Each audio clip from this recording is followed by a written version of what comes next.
Hi everyone.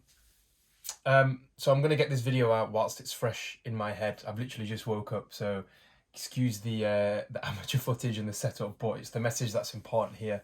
This is not me trying to sell you something. I just want to get this out there because it's something that I think would really, not that I think, I know it would change your life, and it's not something I'm going to tell you to do, but I'm going to ask you to have a look at within yourself so you can figure out what you need to do to get yourself back into your optimal, natural, healthy state. So I'm going to use this as the title.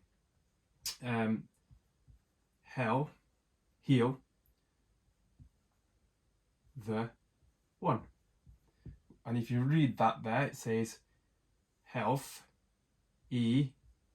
one, the healthy one. So how do you restore your health back to its natural intended state?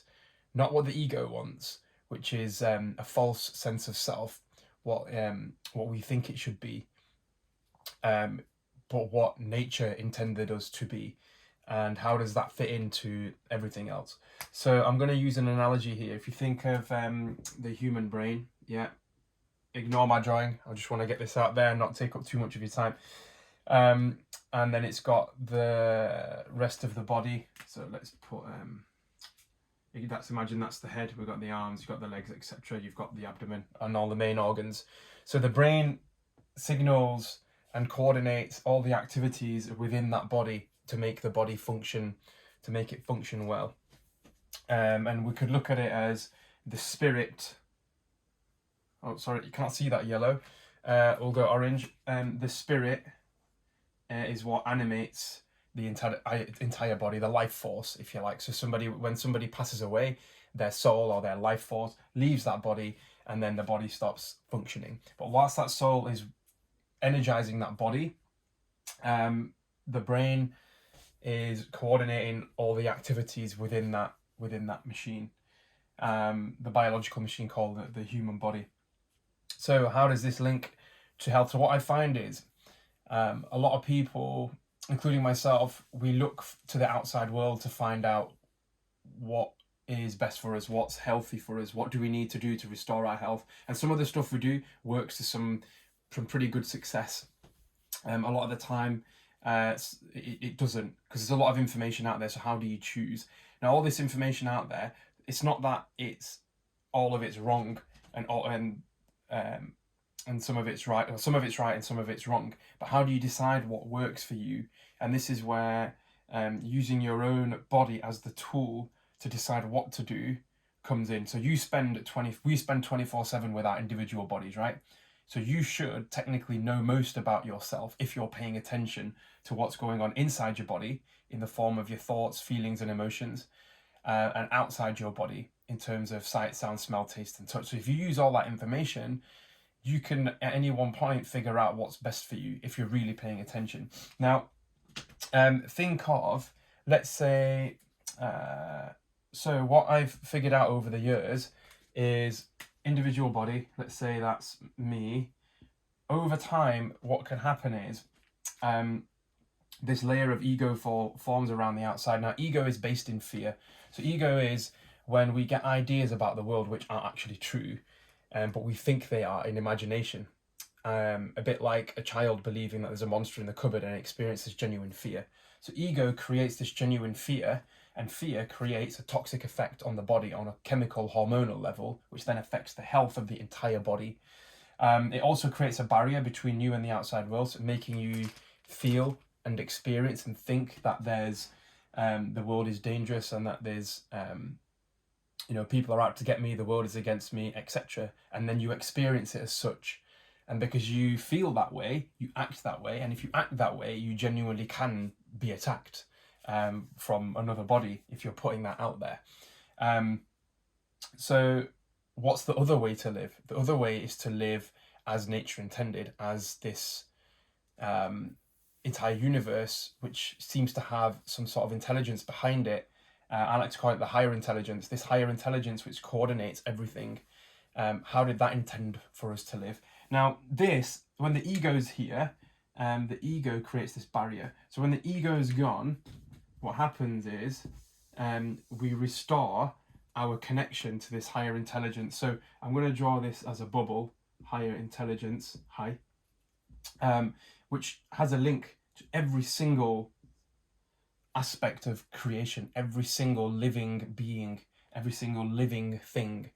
And it coordinates all those activities. And that's a little bit like the brain communicating with every single cell in the body to coordinate it. And when the brain is in charge, everything works. It works well, it works symbiotically, harmoniously. And each cell has this communication link back and forth between the brain. So the brain sends a signal and the cell sends a signal back. So you can see each of us as like individual cells on the body of planet Earth. Now, if that connection is broken or it's limited some sort of way, the communication can be distorted. And that's when we don't have full information to go off. So we're left puzzled, or we're not sure what to do. And so what happens is our health isn't as peak as it could be. So when the ego has been relinquished, which I'll explain how to do in a minute, we get this communication link between us and other humans and other living beings. I'm not going to draw a dog, but you can imagine there's other living beings here as well. And then you get strong communication across as well. But this higher intelligence coordinates us and tells us our individual piece, because this person here, person A, person B, person C, we all have different lives to live. So what might work for one doesn't work for another. And we have all these tools. If you look in the fitness industry and in the health industry, there's so many different tools that you can use to stay healthy and be in shape, different diets, and that's why it's difficult. There isn't a one size fits all approach, but you have to decide how, you have to figure out what's the best one for you. How do you do that? So going back to this then, how do we relinquish the ego? Because this thing up here knows where you fit in the entire structure. Whereas when you're looking and just using your own brain, the ego or yourself, and you've cut yourself off, you can't see all the information that this higher intelligence can see. So how do you know where you fit in terms of the larger picture? So let's say I'm in ego and I think, oh, do you know what? I'd love to have all this food, all this money, and you know, you feel this greed energy within you, and then you're going out there to try and get it all, and you get it all, and what that does is it adversely affects the people around you and creates a discord within society. So health isn't just how you look or how you feel, it's how you feel in relation to everybody else as well. Because don't forget, we're living in a community and we live on planet Earth. So if planet Earth is being destroyed because of our greed or our negative energy and our fear, then the very planet that sustains us is suffering as well. And we're not going to last that long, or as long as we could. So our health is then diminished. So it's how we live symbiotically. Health is not just about us individually, it's about us as collectively. Because if, let's say for example, in the body, your heart muscle was suffering, the rest of it was healthy, but the heart was suffering, you know you'd struggle, right? Because the heart pumps blood and nutrition around to every part of the body. So the heart needs to be optimal health because it has a certain function. Each human within the entire cosmos, if you like, has a certain function. But when you're not performing that function, then others also suffer. So if the heart didn't pump blood around the body, every other cell wouldn't get the nutrition that it needs to survive. And then the whole thing would fail. So this is why it's imperative that we, one, find our function by clearing off the ego. So the main thing basically is to get rid of it, clear the ego out, relinquish it. And then what ends up happening is this higher intelligence can communicate through to us.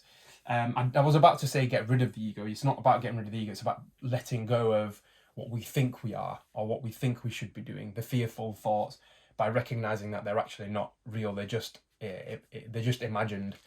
And once that goes, we're better coordinated, because we can then surrender and take advice and information from the higher intelligence and use the information that we've got here, coordinate the efforts, and it just works more symbiotically. And that's when we end up living more effortlessly, because we're naturally living natural, and it's coordinated as well.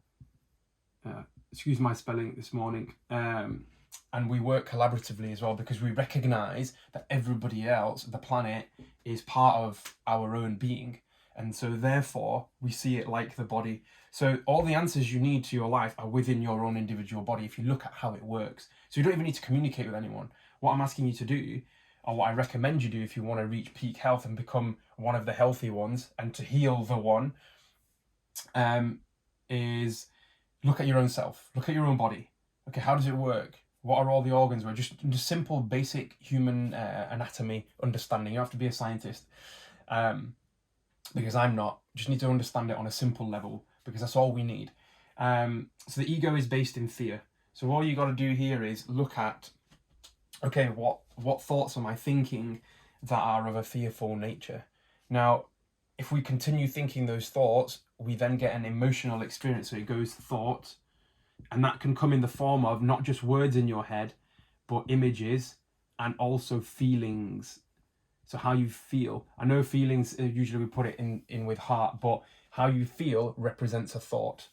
Okay, and then that's what the emotional state is. So your emotional state, which can change, represents chemicals in the body.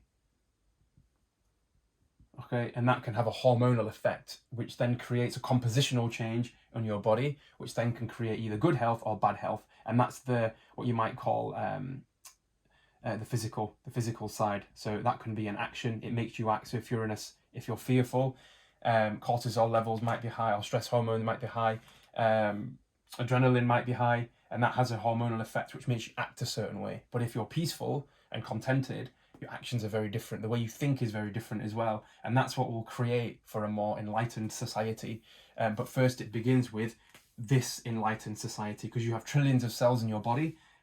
Work on getting that into a state of balance, harmony, peace, cooperation, collaboration. So all the cells in your body work together and you'll reach peak optimal health, not based on what the magazines or Men's Health or Women's Health or whatever magazine tells you to do, or whatever competition, because those things can sometimes be an extreme.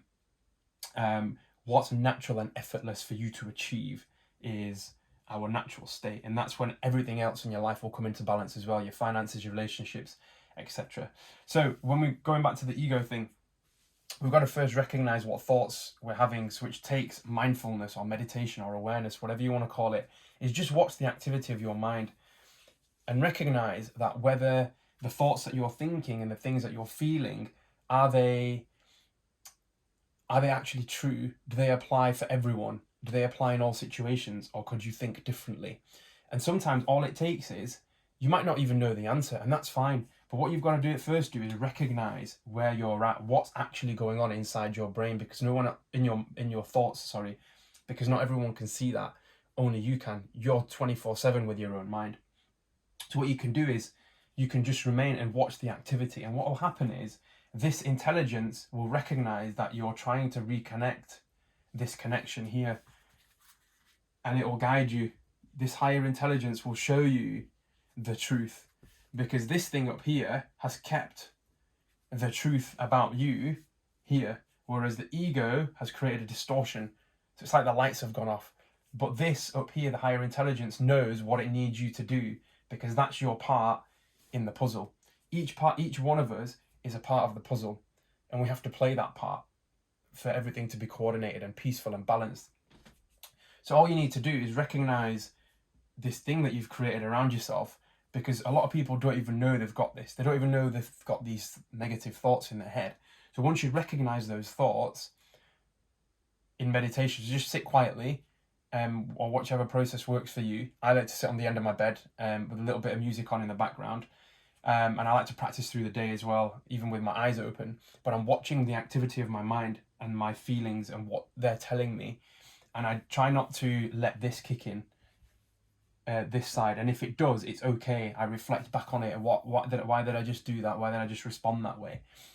But I'll just wait and I'll watch all this happen. And behind all of that, there is a sign that this connection can't actually be broken. It can just be, it can be seen to be broken, where you're not paying attention to it. You're paying more attention to the ego rather than the light that's actually still streaming in through you from the higher intelligence, or if you want to look at it as a body point of view, from the brain of the universe. And that will be speaking to you. And what you're trying to do is pick up on this. And that will come to you in the silence. Now, how do you know it's the voice of the ego or the voice of the higher intelligence? The voice of the higher intelligence, it feels different. You'll know. The thoughts are different.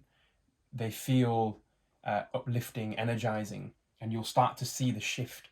Now, what happens is once this starts to thin out and you start listening to advice from here more, because that will guide you into how to think differently or what to think differently. And because when you're thinking differently, you'll feel different. And when you feel different, your chemical composition changes, and then you're going to act different. And that's what will lead you to the right diet, the right place, the right time, the right people, the right exercise. Your whole plan isn't coordinated by the ego and you having to put and think about all these millions of different factors, because you can't do that. Our brains aren't capable of handling all that information at once.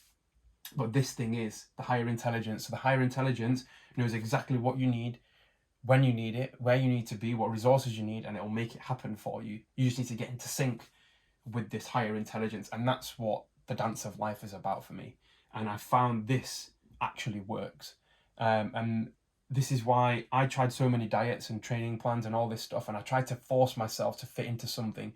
But what I wasn't doing, I wasn't listening to the one thing. I wasn't paying attention to what was actually going on, because I was looking at this person's life over here. But that's that person's life. So if they give you a routine, it might work for them, but it might not work for you. It's not because the routine's wrong. It's because the routine wasn't for you. You have to find your own unique space here. And that's the gift of life. Everybody is unique. It's not that going to the gym and exercising is wrong. It might not be for you. Your thing might be hiking in the hills or deep water swimming or something like that. But you got to find that. How do you know that? Because this is based in love, in peace, in joy, in contentment, in bliss. Yeah. So ultimately, the thoughts from the higher intelligence are more positive, they're more loving. The thoughts of the ego are more fearful. Oh, I need to go to this job, otherwise I won't be able to pay my bills. Yes, that might be the case, but if you hate your job, in the long run, it's having a negative chemical impact on your body, and that's going to create a lot of shit over here. So it might be that you need to follow your dreams, follow your heart, and get that job opening your own cafe or whatever it might be. And that's going to create a positive, uplifting chemical balance in your body. And that's what's going to take you into a more loving state. So you fit into the entire structure, because that cafe then might bring more joy and bliss and create a nice space for hundreds of other people in your community. So it's all about yourself initially. How do you create a more balanced chemical concoction and state within your body? Going back to the higher intelligence, try and listen to that voice. It speaks quietly, it's in the background. The ego takes up a lot of mental space. And in the background, there's the silent voice which comes through to you from the higher intelligence in the form of an intuition, but it's always there. And that's the voice you want to try and listen to all the time, but that takes practice. It takes thinning out the ego, looking beyond it, looking beyond all the negative thoughts. You don't have to do anything with them. You just have to recognize them, that you're thinking them and being run by them unconsciously. And then in that silent background, you will hear the voice of the higher intelligence. Some people like to call it God, call it what you will. But the way you look at it is, how does your body work? Trillions of cells coordinated by the brain. Okay, cells working together, everything's happy days. But if let's say the foot decides to take charge. Oh, I know everything about the body, me, the foot, right? The foot doesn't have the tools to receive information from every other part of the body, but the brain does. The brain's got all this extra functionality. So the function of the foot is the function of the foot to get your body around. The function of the brain coordinates more things. So if each body part plays its function, it works well. But if the foot tries to take over, and that's like a representation of the ego, the false self, the ego doesn't have all the information. It can't. We can't figure it out all ourselves. We can only know our part, which the higher intelligence knows, and we receive that part, and that's constantly feeding us our part moment to moment to moment. And all we have to do is listen to that. But if the foot tries to take over the body's going to fail. Yeah. So the brain has to be in charge. The relevant parts have to play their relevant role. Same with us in society. We have to play our relevant role. But if I look at, say, Dwayne Johnson and think, oh, I want to be a Hollywood superstar and I want to put that much muscle on, it's just not going to work. Guess what? That's what I tried to do and it didn't work, because that's not me. That's his role. He inspires people that way. I'll inspire people my way. And that's our skills. That's our dharma, if you like, which is a Buddhist term for your destiny, if you will, in a simplistic form. I recommend you reading more into that if you're interested. But that, in a nutshell, is I've been doing this for, well, PT for like 20 years, personal training for 20 odd years, and this is probably the only thing I think is, this is distilled from 20 years worth of work into what I would say is the key foundation. If I were only going to share one thing with you, it would be this and nothing else. If you understand this, you're sorted. You don't need to see me again. You don't need to see me you don't need me, shall I say, because you'll have this connection. You'll have re-established your connection back to higher intelligence. Doesn't mean you won't go and see people. Doesn't mean you won't go and buy a course or go and see a trainer or go and see a doctor. All those things will still happen. You might still even take medication. It doesn't matter. It's not about taking medication or not taking medication or having all this extra support. It's about what support should you get? Where should you go for that support? So we have all these tools. It's not there's a right or wrong over here. It's just, you've got to, how do you coordinate? How do you make a decision? Let this higher intelligence make your decisions for you, which in a way is just you anyway. It's just a part of you. That's all. You can access all that wealth of information. Hopefully that makes some sense. If you've got any questions, drop me a message, leave a comment below, like and share, do whatever you need. I hope this message gets out there, because I'm still not polished in all this, as you can tell, but it's authentic, it's raw, but this is what I'll go out there to teach, and this is what I want to share as a gift to everyone that I've seen before, as a client or just as a member passing by in the gym or in the street. But I also like to share this with the internet, because if I die tomorrow, this for me is would be my inheritance to my children. This is like the children that I haven't had yet, but this would be worth millions of pounds in my head. If I was to receive either £1 million or this, I would rather receive this and have the wisdom back from this, because this applies to pretty much all aspects of your life. Money comes and goes, but this is something that you always got there, and that's going to make your life much easier, much more natural, much more harmonious with the planet and other living beings as well. So thank you very much, guys. Have a great day. Speak to you soon.